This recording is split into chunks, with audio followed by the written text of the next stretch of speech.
Good dimension traveling travelers. Thank you for joining today's random episode of Gratitude with Roman Crow. I just want to express whatever ideas that is downloading and flowing through me right now, and in intentions that it might uplift or help your day or create new sparks of seeds and dimension opening and just being a human in general. Because I personally believe that our heritage and what is innately our nature is to be able to experience multiple different dimensions when we are in planet Earth. Now, this might be a little bit too far-fetched or out there for some of you, but I know for most of you, this rings a bell, like that feeling of, am I different? Am I weird from others? And the term weird, the root word of it actually represents whimsical, fantasy, and something that is mysteriously playful. Not the weird that we have come to know and put into it, but that's what it originally means in that sense. So, I'd like to talk about experiences. I believe that we all come to planet Earth to experience something. Because, in my own opinion,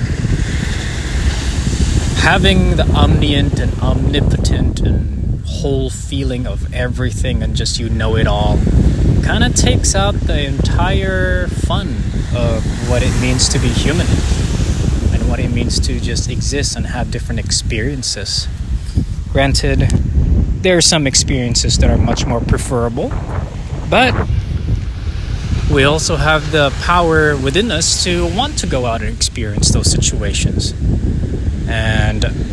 But we have been taught essentially that it's okay to feel upset, and it's okay, like it's normal. I wouldn't say it's okay, because it is okay to feel upset and negative and all that, especially if you choose to indulge in that with choice, not out of reactivity. But we have been taught that it's normal to be a victim, that it's normal to not be within ourselves, to not be within our power. It's normal to obey authority, regardless, even if the facts are shown to us and the numbers and everything. Like, this is how you're supposed to do. This is what you need to do. I think we all need to start questioning everything, even question the things that I'm telling to you right now, because I'm just literally reaching out to you all from somebody who, hardly reads a lot of science book and who has failed math like 3 or 4 times. So I know sometimes I can be full of shit, but hey, maybe my shit smells right to you. But nonetheless, I think we're just all here to experience what life has to offer. And I think every single person who is listening to this right now can at some point realize that, holy crap, we have chosen to live in a very interesting time, choose to live in this state of amazing duality turmoil, with this is good, this is bad, you need to do this, you need to do that, regardless of what it is. But just remember that to react to a lot of things, reaction is to be a slave, and choosing and doing things with responsibility. You are able to respond. That is freedom. Now, when I say reacting, I'm essentially touching upon the point where you react to a situation that is essentially somewhat uncalled for. Obviously, if someone pops up in the corner, or let's say a tiger pops out of the jungle and you react out of running, that's completely different. That's biologically our nature. But to react in something that does not require any kind of aggressiveness or certain tones, then I think that essentially is slavery, where you have been taught from a very early age that this is how we're supposed to react in certain situations. We're supposed to react in panic and stuff like that. There's certain times to be reactive and there's certain times to not be reactive. And in some situations, especially when there is an exchange of ideas, an exchange of perceptions, I think it would benefit both parties to not try to step over one another, to just essentially experience what the other individual is experiencing, because in the end, when you are conversating with somebody and you are keeping an open mind to what they are experiencing, I guarantee that you will come out of that experience knowing much more than you did know. And the old saying goes, the more you know, the more you don't know. Like, the more I know, the more I don't know.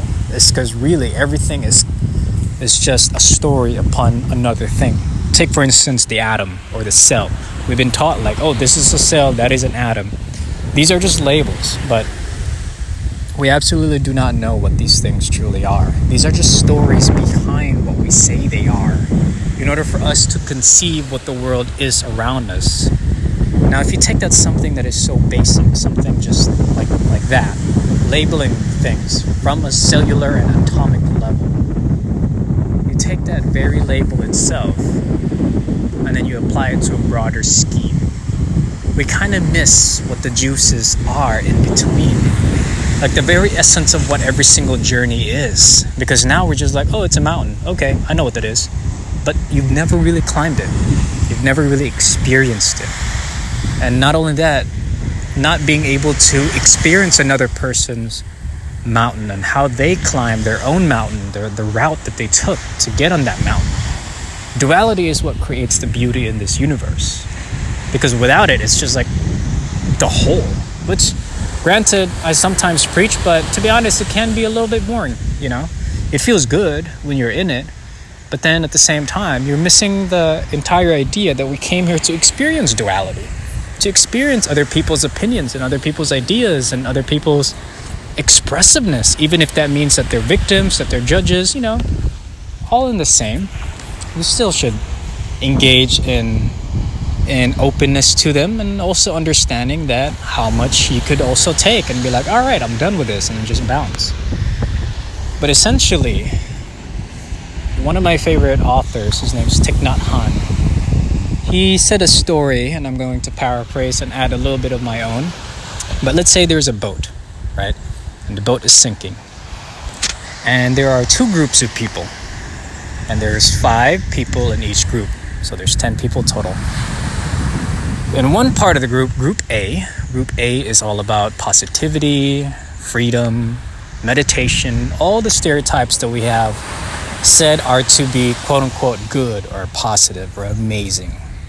And then there's the other side, which are all the negative group, the anger, fear, resentment, victimization, whatever it is that we all have labeled and stereotypically put what bad things are, quote-unquote. And a few people in Group A knows that the boat is sinking and a few don't. And the people in Group B knows that the boat is sinking and a few do not. So, when the boat is inevitably going to sink, right? Which group would you want to rather be in? Would you rather be in the group who would just live in peace and happiness and just, feel good about themselves and the choices that they make when the boat is sinking? Or would you rather experience the other experience of the negative group where they'd rather panic, feel fear, frantic, and run around all the other area? Like all the other areas of the boat, just like start spreading their negativity because they can't necessarily handle it. Now, there's nothing right or wrong on the choices that you're going to make. However, in this sense, which group do you think is going to have a better clarity of perhaps accepting their death? Or even if there's a chance to fix the boat, which group do you think has the clarity to function and fix the boat and avoid it from sinking? Now, I'll leave that answer to you because perceptions and truths are different from anybody, from everybody else. It's unique to each individual. But death essentially alleviates, or not alleviates, death amplifies the feelings that we are already inherently experiencing. So if we feel freedom, joy, and bliss, even if the group knows that they're about to die, that is being amplified even more because they know that that time is limited. Our time here is limited, thus amplifying the feeling of love, peace, and joy. Same thing with those who are panicking in fear. Whenever they experience that their doom is impending, they're going to continue to be fearful, resentful, and angry at whoever is there because that's how they feel in general. Death amplifies things. It makes things more real because there are two things, I believe, that are truth and that are real in this world.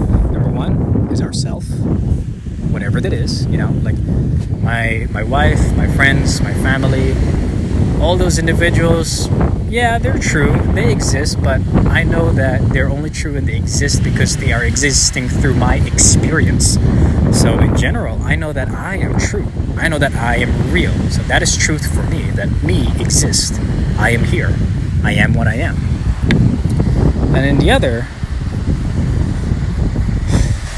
is death, essentially. Like we know that that is inevitable and it's going to happen. But death is essentially not the end. It's just a cycle. Like our physical body is just part of a season. It's part of a cycle that is supposed to be part of nature in general. Just like how there's winter, summer, fall, all the things that we have labeled as far as the seasons and cycles go, that also applies to ourself. We become energy. Literally, if you look at it, we were once a sperm, and then we combine with an egg, or however you want to put it, and then we become an embryo, all this kind of stuff. And there's seasons, there's cycles, and then we became a human being in a way.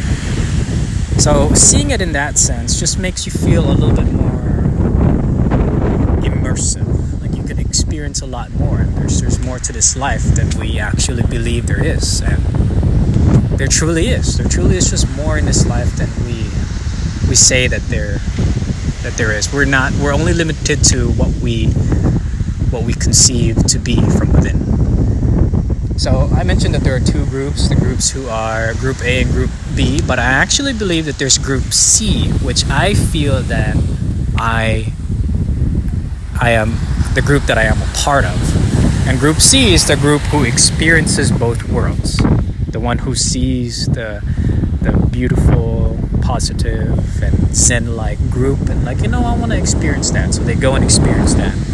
And then the one who sees the frantic, the negative, the always running around, I was like, that looks fun to experience as well. Let me experience that. So the third group is essentially the group that wants to experience it all. Takes the entirety of both duality and just says, I'm going to make a choice of whatever it is that I want to experience. And from that understanding, knowing that everything is equal, yes, everything is equal, knowing that and feeling that gives you a choice to choose what you want to experience in this life. You could experience fear, go for it. I think fear is a beautiful thing. How else is our species going to survive if fear was not present?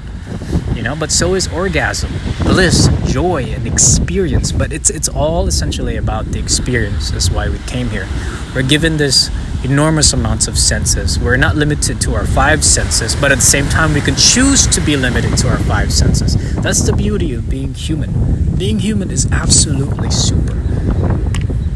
Absolutely super. And so I just wanted to remind you that today, because you are super.